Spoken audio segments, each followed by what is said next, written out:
Copacabana. A minha vida é Copacabana. Eu sou um apaixonado por Copacabana, ainda que eu esteja vivendo nos escombros da minha Copacabana. A minha Copacabana é a minha Copacabana dos anos 50, 60, onde havia muitas lanchonetes, tinha cirandinha. Eu, quando era gado criança, eu pegava jacaré na praia. O jacaré é o pré-histórico do surf. Era uma prancha média, tinha, sei lá, um metro e pouquinho pequeno, bem menor que a prancha de surf. E ela era de madeira compensado naval, porque senão na água acabava. Era pesada. E a gente vinha pegando onda, pegando jacaré, não existia surf. E quando aquilo ali batia num transeunte que estava na beira da água, era uma porrada. E aí tinha briga, reclamação e tal, mas era bom, era uma época muito louca, a gente jogava futebol atrás, aí depois foi proibido, aí depois podia. Tinha aqueles conflitos. Mas Copacabana era muito gostosa você viver, tinha muitos times de futebol de praia, vários, lá vai bola, Dínamo. E aí a gente ficava vivendo na beira da praia. Nos anos 60 começam a haver as grandes atividades artísticas aqui, né? Porque você vai ter o Festival Internacional da Canção e o Festival Internacional do Cinema. São dois grandes festivais que administrativamente se alojavam no Copacabana Palace. Os grandes atores, atrizes, os grandes cantores ficavam no Copacabana Palace. Eu, com 16, 17 anos, vendo aí Henry Mancini, vendo Milton Nascimento cantar Travessia para Henry Mancini, conheci o Nelson Riddle, que era um grande arranjador americano. Conheci figuras incríveis aqui, depois da área de cinema também.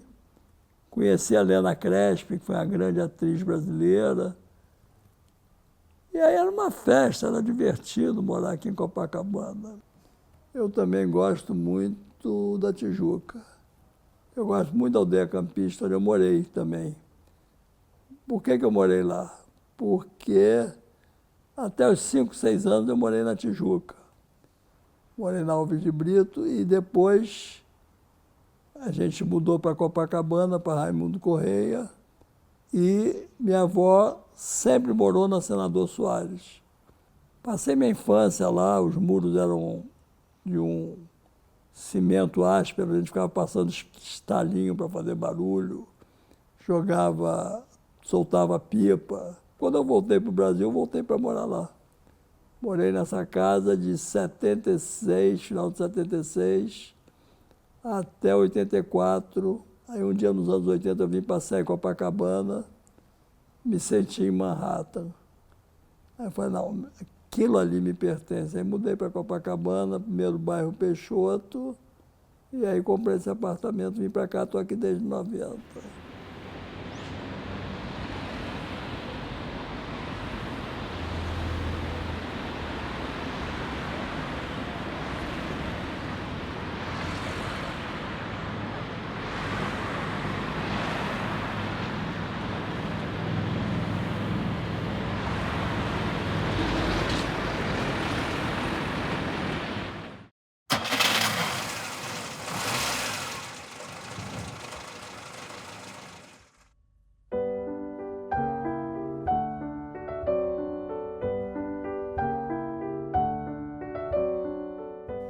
Copacabana é um modo de ser, porque, na verdade, eu me dato copacabanense dos anos 50, com a cidade crescendo. E a gente jogava futebol no meio da rua, pouco movimento de automóvel, muito pouco. A gente jogava bola de gude na calçada. Então, essa é a Copacabana da minha infância.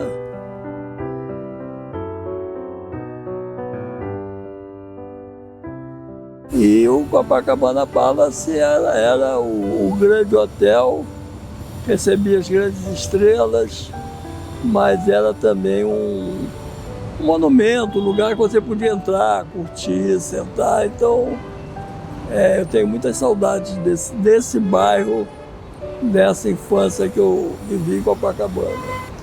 Aqui eu tomava banana split, coquetel de tomate, pit melba e ficava na pérgola do Copacabana Palace.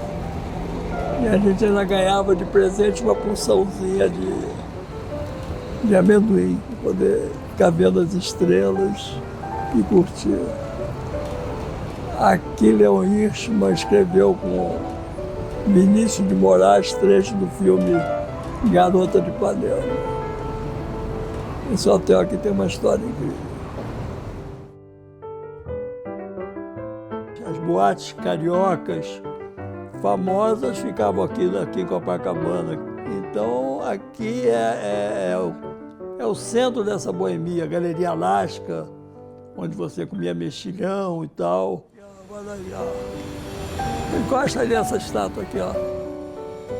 E o Ibrahim Suede era o cara que circulava por esses ambientes fotografando, ver quem estava onde aquela noite. E aí ele começou a dar as notinhas para o jornal também, foi ficando famoso e virou o colunista social mais importante do país naquela época. Terminou a estátua no Copacabana Palace, justamente por serem dois ícones, o ícone do jornalismo social e o ícone da vida copacabanense, carioca, brasileira, que sai mundial.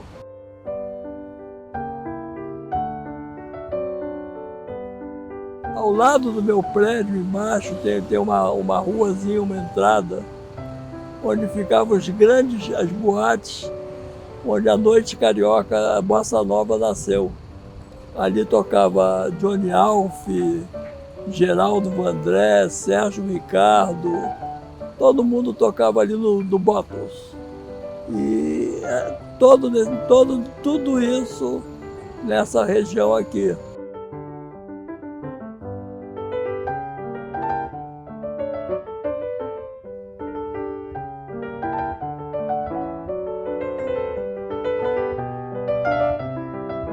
Essa é a Copacabana da minha infância e também os cinemas.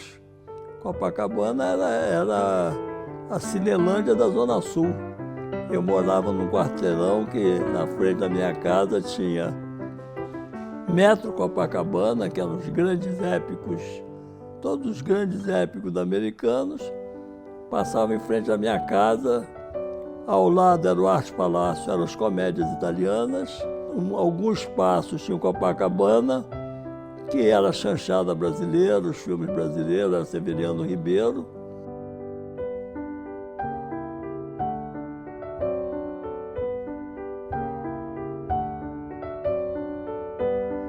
Esses três prédios aqui são importantes porque no prédio, no arredondado, abaulada ali ficou hospedada a Brigitte Bardot quando veio primeira vez ao Rio, anos 60. Era a grande sensação. As pessoas ficavam esperando aqui embaixo, ficavam no gargarejo para ver a hora que ela ia aparecer e ia acenar para nós. Ela namorava o Bob Zaguri. E aí foi a grande sensação. No prédio ao lado, era um prédio de figuras importantes. Morou aí o Tancredo Neves, Magalhães Pinto, Walter Moreira Salles. E tinha um comunista famoso que morava aí também, que era o Simbal Palmeira, que é sogro do Zerito Viana, que mora hoje aí, e foi quem me colocou no cinema. E no prédio ao lado morava o presidente JK. E aqui nessa rua, Pedro Alves Cabral, onde eu estudei, colégio público, ginásio de qualidade. Tudo bom?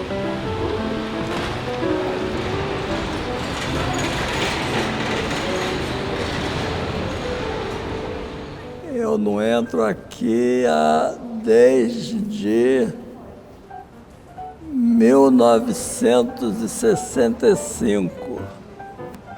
Aqui estudou Eduardo Tornag, Scarlett Moon, eu, Bernardo Jablonski, Valéria Munk. Uma vez eu li no JB que a professora Maria José Alvarez dava aula numa escola de português em Jacarepaguá e com os alunos dela ela fez um filme.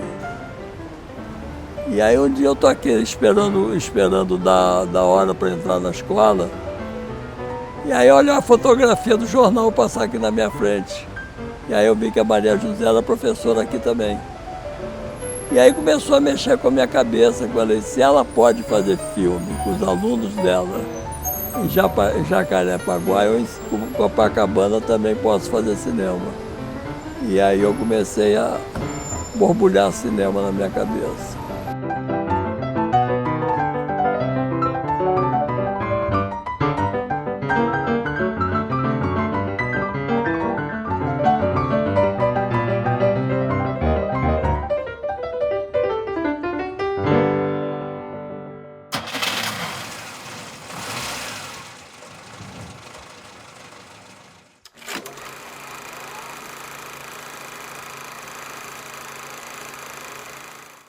Você vai viajando na cidade, é quase um filme. Você vai acompanhando toda essa movimentação da cidade, o caos da cidade, as belezas da cidade, o abandono, as coisas modernas, né? O choque entre o moderno e o antigo. A rua é um grande estúdio natural para o fotógrafo, né? I had never even looked at the trains. You know, I used to travel on the subway all the time. The trains would come into the station. They had a lot of like stuff on them. I just thought it was like random vandalism. As it turned out, it was very organized vandalism.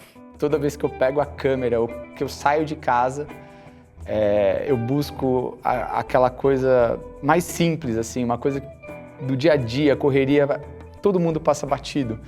E eu, por algum motivo, aquilo me chamou a atenção e me fez registrar. E às vezes eu mostrando essa imagem depois, eu percebo o quão importante essa coisa que ninguém dá bola é interessante para as outras pessoas.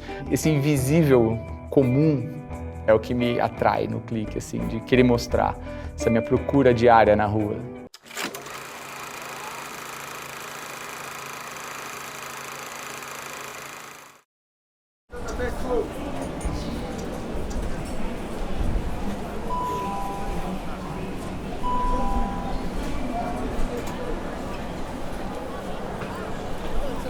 As pessoas que nascem são carentes, que nascem pobres, tem como, mas para você chegar a alcançar, você tem que ter um amparo de alguém.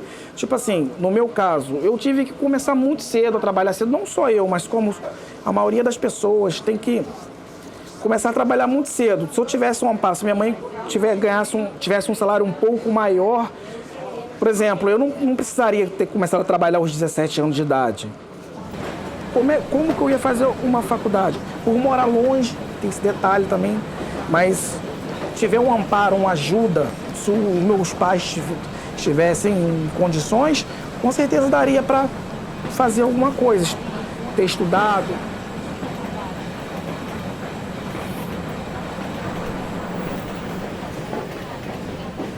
A minha família, minha esposa não trabalha, lá minha mãe, nós moramos no mesmo quintal. A minha mãe é aposentada, mesmo assim trabalha, é cabeleireira. A minha esposa é do lar, fica em casa, toma conta das crianças, porque como o município não tem infraestrutura, não tem creche, não tem nada, é ela que tem que ficar para tomar conta das crianças. Né?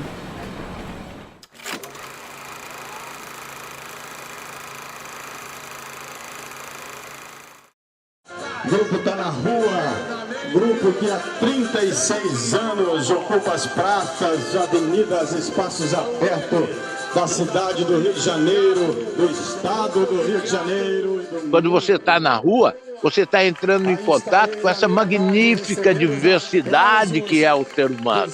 Se existe alguma coisa que possa chamar arte urbana, eu acho que é isso. Eu acho que é isso. Não é uma arte feita por um cidadão na cidade para mostrar nos museus. Uma arte que não se vende, que não se compra.